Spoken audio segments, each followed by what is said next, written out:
Assalamualaikum warahmatullahi wabarakatuh. Perkenalkan, nama saya Ristiawati dengan nomor NIM 28920500104 dari Prodi Manajemen untuk mata kuliah Manajemen Sumber Daya Manusia oleh pengaku Dr. Raymond Hasangapan Mikael SEMM, semester 4 Fakultas Ekonomi dan Bisnis Universitas Pancasakti Bekasi.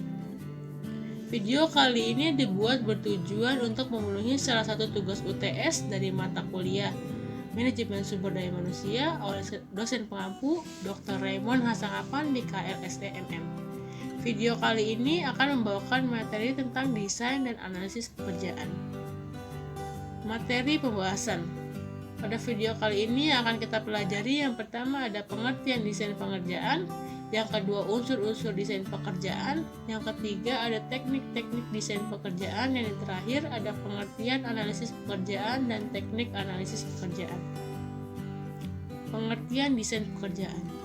Desain pekerjaan menurut Handoko tahun 2000 menyatakan bahwa desain pekerjaan adalah fungsi penetapan kegiatan-kegiatan kerja seorang individu atau kelompok karyawan secara organisasional yang bertujuan untuk mengatur penugasan-penugasan kerja yang memenuhi kebutuhan organisasi, teknologi, dan keperilakuan. Selain itu, menurut Winningsi tahun 2009, desain pekerjaan adalah sebuah pendekatan yang menentukan tugas-tugas yang terkandung dalam suatu pekerjaan bagi seseorang atau sekelompok karyawan dalam suatu organisasi.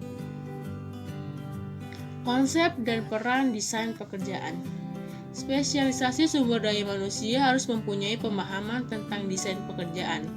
Hal ini karena desain atau rancangan pekerjaan merefleksikan organisasi, lingkungan, dan permintaan perilaku.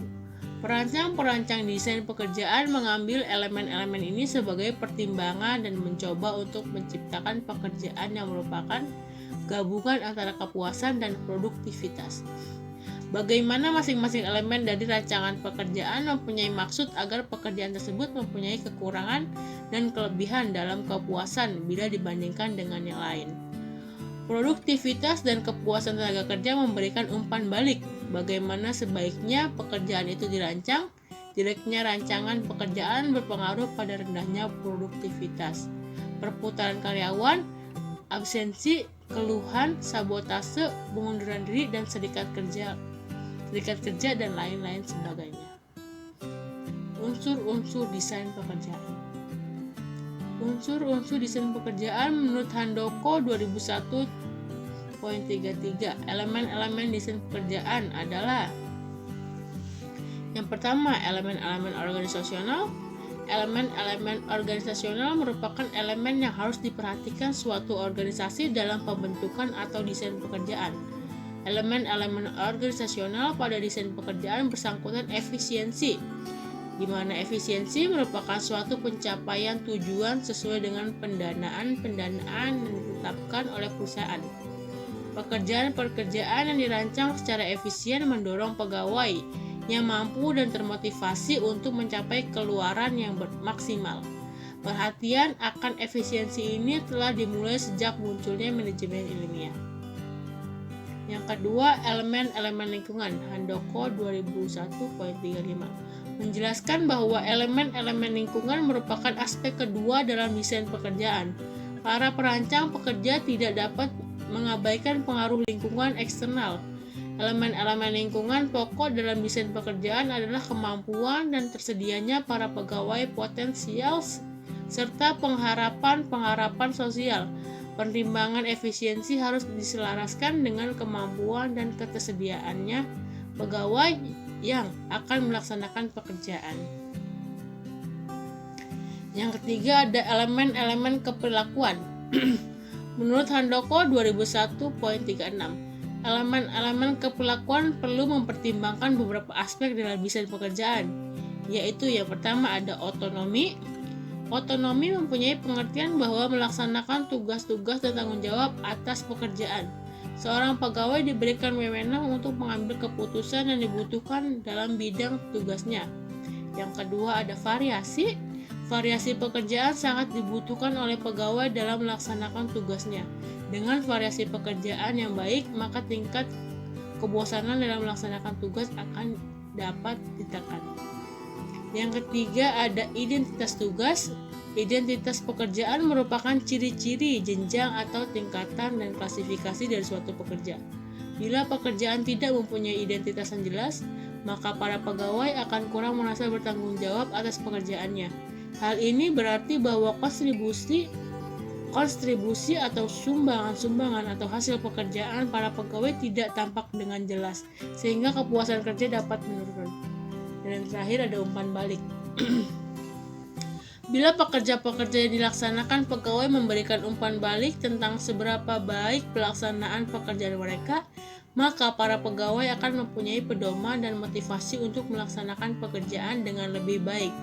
Hasil atau nilai prestasi kerja pegawai dalam melaksanakan tugasnya haruslah diberitahukan sehingga dapat memperbaikinya atau dapat meningkatkannya sehingga kepuasan kerja dari pegawai dapat ditingkatkan. Yang selanjutnya itu teknik desain pekerjaan menurut Shimamura 2004.118. Teknik desain pekerjaan. Yang pertama ada simplikasi pekerjaan. Simplikasi pekerjaan merupakan suatu teknik desain pekerjaan yang mengarah kepada pekerjaan yang sangat terspesialisasi. Ini berarti pekerjaan disederhanakan atau dipecah-pecah menjadi bagian kecil. Biasanya terdiri dari beberapa operasi. Pekerjaan dapat dilakukan secara bersama-sama sehingga pekerjaan dapat dikerjakan secara lebih cepat.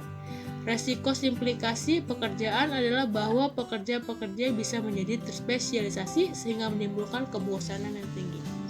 Yang kedua ada rotasi pekerjaan. Teknik desain pekerjaan dengan memungkinkan adanya rotasi pekerjaan akan membuat seorang pegawai secara sistematis berpindah dari satu posisi ke posisi atau pekerjaan yang lainnya di dalam organisasi. Dengan teknik ini akan membuat pegawai tidak merasa bosan dan banyak di bidang pekerjaan yang akan diketahuinya.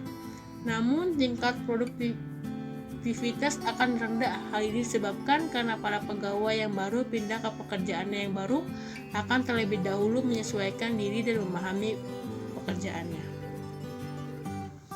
Yang ketiga ada pemekaran pekerjaan.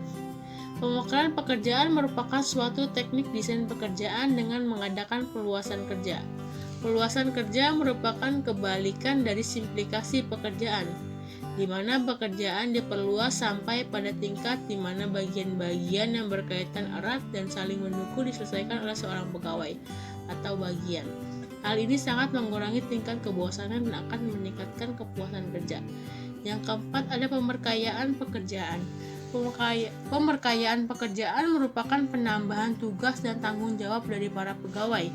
Pemerkayaan pekerjaan dirancang untuk mengurangi kebosanan yang sering menjadi masalah dalam pekerjaan yang berulang-ulang. Program ini memberikan lebih banyak otorisasi untuk melaksanakan pekerjaan dan pengambilan keputusan dan meningkatkan tanggung jawab. Pemerkayaan pekerjaan bersifat vertikal, maksudnya di sini adalah pekerjaan ditujukan kepada pekerjaan yang berada di atasnya yang masih mempunyai fungsi yang bersamaan. Bagian yang keempat ada pengertian analisis pekerjaan dan teknik analisis pekerjaan. Definisi analisis jabatan atau pekerjaan.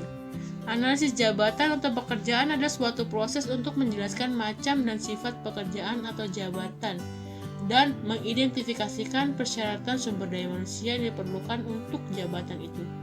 Proses analisis jabatan meliputi kegiatan-kegiatan pengumpulan dan pemeriksaan data mengenai aktivitas-aktivitas kerja pokok yang ada di dalam suatu pekerjaan atau jabatan, serta persyaratan keahlian, pengetahuan, keterampilan, dan sifat-sifat individu yang cocok untuk melakukan pekerjaan itu. Manfaat analisis pekerjaan dapat memperoleh tenaga kerja pada posisi yang tepat, timbul kepuasan pada diri tenaga kerja, terciptanya iklim dan kondisi kerja yang kondusif atau sastro hadiwiryo. Analisa jabatan adalah sebuah proses untuk memahami suatu jabatan dan kemudian menyodorkannya ke dalam format yang memungkinkan orang lain untuk mengerti tentang jabatan tersebut. Analisa jabatan adalah suatu kegiatan untuk mencatat, mempelajari dan keterangan-keterangan atau fakta-fakta yang berhubungan dengan masing-masing jabatan secara sistematis dan teratur, yaitu apa yang dilakukan pekerja pada jabatan tersebut, apa wewenang dan tanggung jawabnya, mengapa pekerjaan tersebut harus dilakukan, bagaimana cara melakukannya. Yang kelima, alat-alat dan bahan-bahan yang digunakan dalam melaksanakan pekerjaannya. Yang keenam, ada besarnya upah dan lamanya jam bekerja. Yang ketujuh, pendidikan, pengalaman, dan latihan yang dibutuhkan. Yang kedelapan, keterampilan, sikap, dan kemampuan yang diperlukan untuk melakukan pekerjaan tersebut. Selanjutnya yaitu teknik analisis pekerjaan atau jabatan. Untuk melakukan teknik analisis jabatan dapat digunakan teknik atau metode sebagai berikut. Yang pertama, teknik observasi. Teknik ini dengan cara mengamati perilaku apa yang dikerjakan oleh karyawan pada jabatan yang bersangkutan, baik secara langsung maupun tidak langsung oleh si analisis. Observasi langsung khususnya bermanfaat bila jabatan-jabatan terutama terdiri dari kegiatan yang dapat diobservasi secara fisik. Yang kedua, teknik wawancara. Jenis teknik wawancara digunakan untuk mengumpulkan data analisis jabatan wawancara individual dengan masing-masing karyawan, wawancara kelompok dengan kelompok karyawan yang memiliki jabatan yang sama. Yang ketiga, ada rekaman atau informasi. Komisaris Kepegawaian Negeri AS atau US Civil Service Commission sudah mengembangkan suatu teknik analisis yang bertujuan memberikan suatu prosedur yang dengannya jabatan-jabatan yang berbeda dengan dibedakan dan diklasifikasikan. Dengan metode ini, informasi dikumpulkan pada lembaran rekaman analisis jabatan. Yang pertama kali adalah kita mengidentifikasikan informasi seperti gelar jabatan dan sebuah rangkuman yang singkat atas jabatan tersebut didaftarkan pertama. Ya teman-teman, itulah materi dari saya tentang desain dan analisis pekerjaan. Saya Ristiawati. Mohon maaf apabila ada kesalahan. Mohon pamit undur diri. Wassalamualaikum warahmatullahi wabarakatuh. Terima kasih.